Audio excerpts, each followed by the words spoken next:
Hi there, this is Jenna from Scribbling Grace.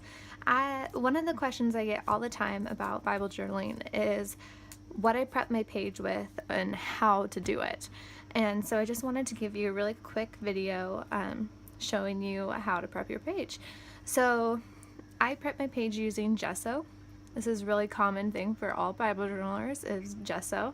And it's basically like an acrylic paint, glue-like paste that you paint over your page, and it helps protect it from any bleed through, any tearing. So it's a good habit to get into, prepping your page first before you do any art. And here we go.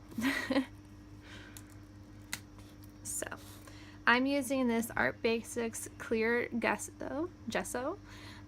This is also a matte gesso, which I like a lot because it doesn't leave my page super shiny.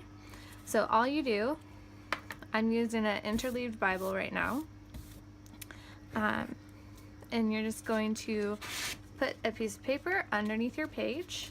You could use newspaper, you could use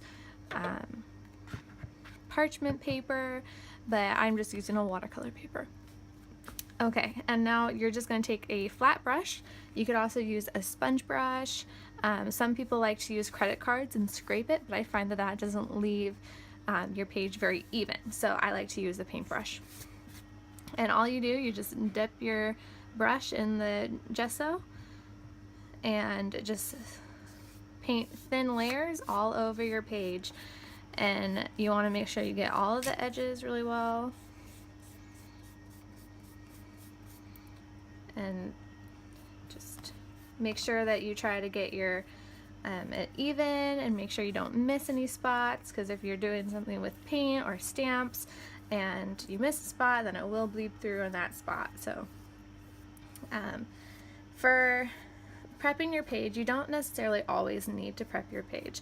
If you're doing just colored pencils or just thin layers of watercolor, you don't need to prep your page really. I hardly ever do when I'm using watercolor, but it can, it never hurts to prep your page. It only takes a couple extra minutes.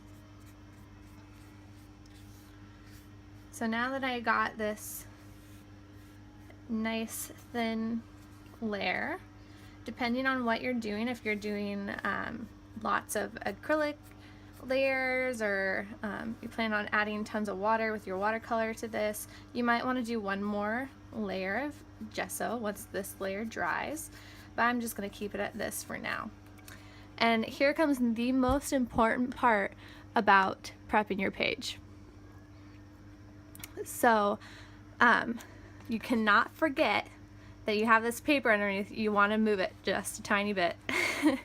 If you don't, a lot of times it can stick to your piece of paper, and it's really hard to tear this Bible page off of that paper, and it gets stuck and torn.